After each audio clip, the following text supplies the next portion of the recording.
Hi friends, today we're going to go to the school of Jimi Hendrix here, Axis Bold as Love. And this song, EXP, just taking excerpts from songs, and we're going to look at what's happening here. So we have this C sharp chord that's implied to a B chord. So of the C sharp, this 4 right here, this is the root. So you have chord tones scattered in here. That's the octave, the fifth, third in the octave, the fifth, the 11th, which is also called the fourth. And then of the B chord here, after the bar line, we switch to a B chord. That's the root. Second, fifth, 11th or fourth. That's the root. And the fifth, 7th and 11th, 9th or the second, 7th and 11th, octave and fifth. So all of this that's happening here. Notice also that these are all even numbers, 2s and 4s and 6s. So it's very easy to play within the chords by just kind of finding that shape and that pattern. So much of Hendrix's stuff was based on either the chords or sometimes pentatonic scales or even other scales to some extent. So then we get down to here, this F sharp minor.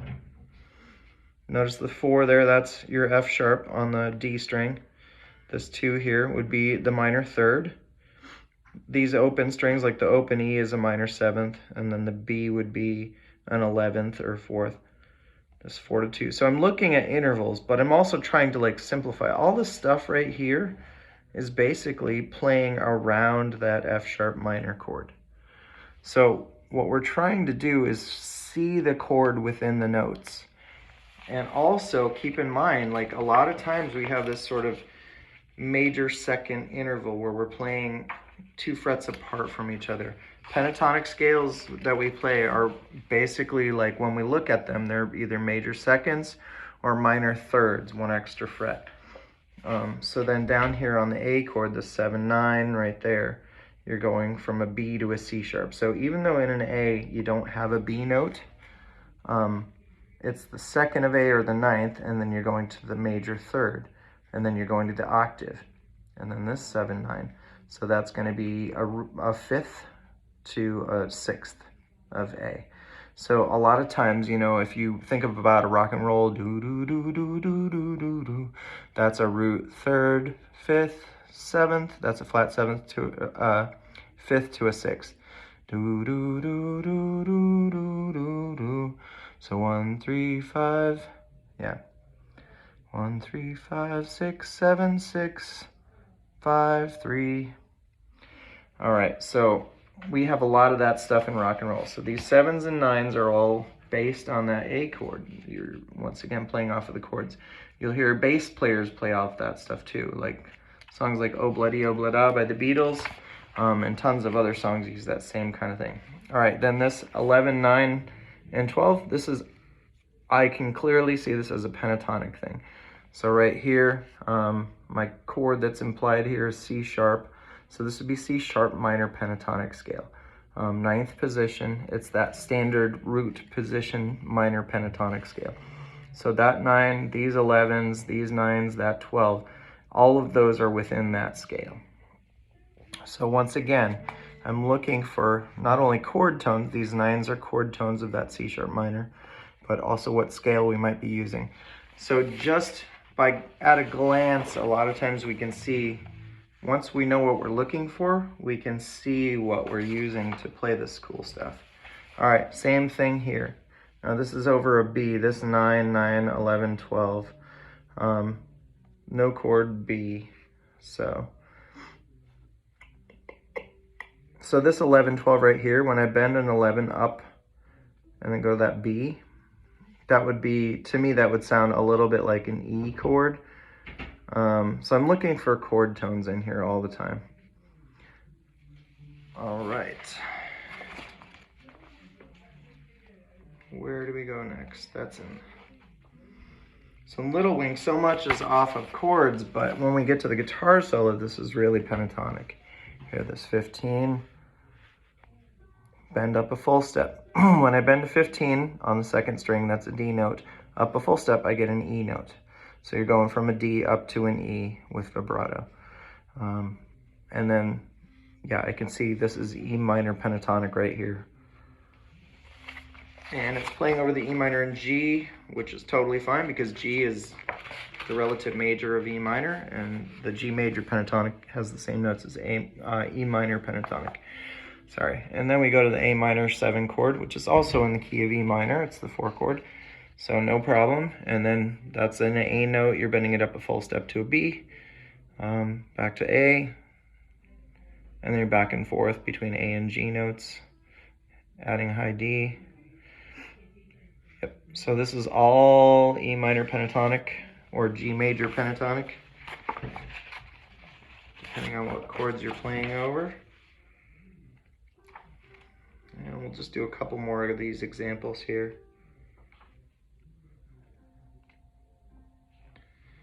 All right, so this is from You Got Me Floating.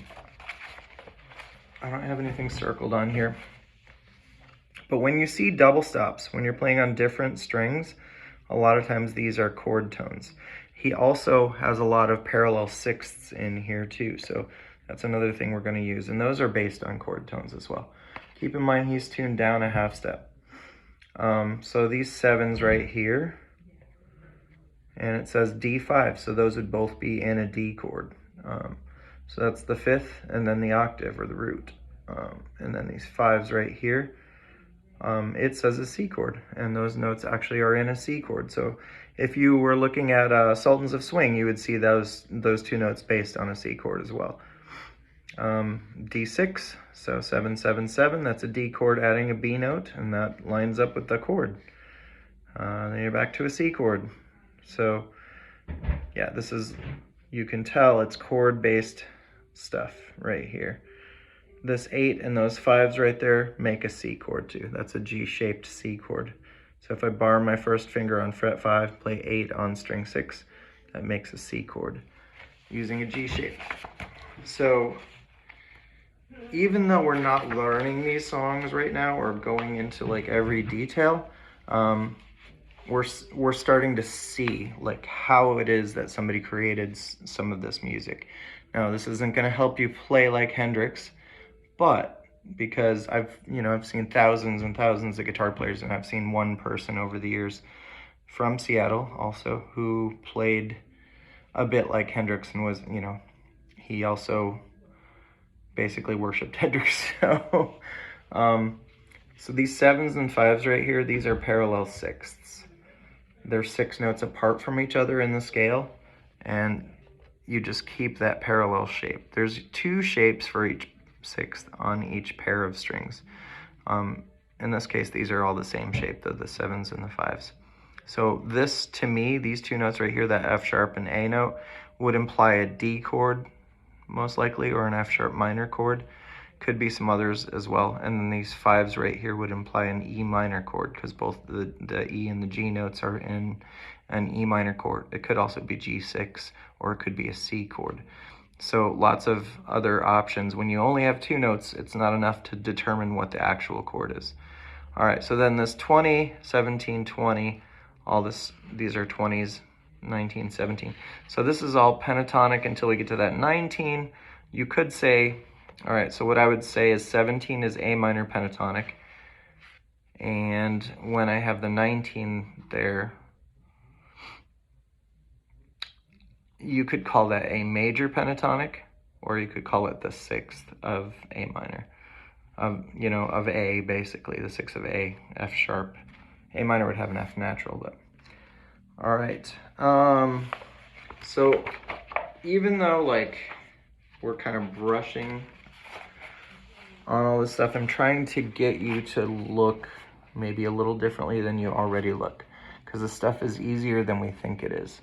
And it's always based on the same things, either the chords or some sort of scale, or arpeggios which come out of the chords, or intervals that come out of the chords. All right, so these 5s and 7s here, when I look at what chord we're playing, it says G5. So G5 has the 2 notes G and D in it, no B, so no third. These 5s right here, that's a G and that's a D. So there we go, chord tones. We go outside of it, there's an A note in there. Then we go up here to B, back to A, back to G. But you'll see all, you know, if I look across here, I see that 5, 5, 5. Later on, those 5s appear again. So even though we have some extra notes in there, it's still all based on that G chord or the G5 chord. All right, just a little bit more. We're through most of the book now. And we've touched upon at least a part of just about every song on this album. All right, so the last chord, guitar solo, N-C, or no chord, A5. All right, so A5 has the two notes A and E in it. I would guess we're gonna play off of that chord or off of the A minor pentatonic. So I see 7s and 5s, 7, 5, 8, 5, 7, 5, 5, 7, 5. All right, so all of this is A minor pentatonic till we get to that B note, and that's the 9th of A or the 2nd. So we're adding that. You could say that's from the Dorian mode or from the natural minor scale. It could be part of both of those, but basically I would think of this as A minor pentatonic with some auxiliary extra notes. I think there's one more song on the album, Bold as Love. John Mayer also covered this. And we have, right here, 2s and 4s, looking at an F sharp minor chord to a D chord. So chord tones right here. The 2 is an F sharp, that's the root. These 2s are in the F sharp minor chord, that's the 3rd, and that's the 5th. No, wait, that's A, C sharp. Yeah. So that's the 3rd, and that's the 5th. C sharp's the 5th. All right. So then the B note is the 4th of F sharp or the 11th. So hammer on, pull off. You're back to the A note, back to the F sharp. So all of this right there, these two, that and that. So out of all these notes, that's a passing tone anyways. It's a grace note sliding into the F sharp. All right, these two notes are in the chord. That's not, that is. That is. A is.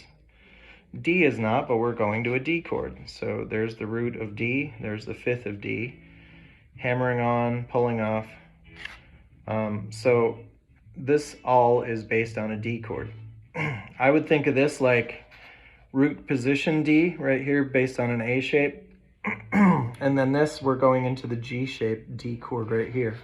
And that's what like bass players do a lot of the time as well. All right, and we're still on a D chord. All this stuff right here, we think of as Hendrixy kind of stuff, R&B, John Mayer, all that kind of stuff. Really, you're implying the D chord there, and you're also in the D major pentatonic scale right there. So both things are happening. Your first finger is just hanging out on fret 7, and you're hammering on and pulling off and doing these double stops. And this is, you know, a shortcut to sounding Hendrixy. Then we go to an A chord. This is kind of cool because we're hammering from a B to a C sharp note right there. So the chord tones are the 6 and the 5 right there. So the 5 is the 5th of an A chord, and the C sharp is the 3rd of an A chord. So even though we're playing an A chord and there's no A that we're playing here, the bass would play the A note, and then we've got this hammer on here from our basically our 9th or 2nd to the 3rd of the chord. Same thing, same thing. And then you could also achieve that with a bend, and that would sound more country. So, so we've touched upon all of the songs in this album and talked about what he's using to some extent. Right here we have more of these parallel sixths. You see how we're skipping over a string. So you would block that string. You would strum through all those, or you could hybrid pick or palm your pick and pick with 2 fingers. So all these 7s, the 14s, 7s, 8s, these are all parallel sixths. They're 6 notes apart from each other in the scale. And that's something that you'll see all the time in rock, blues, country. You'll see it in lots of Led Zeppelin songs, lots of blues songs. There you go. and these are parallel 6th too. You're just separating them. So instead of playing them together, you're basically arpeggiating them or playing them separately. All right, so that is how I look at music when I'm trying to learn it. I hope that's helpful. I'll see you next time. Thanks.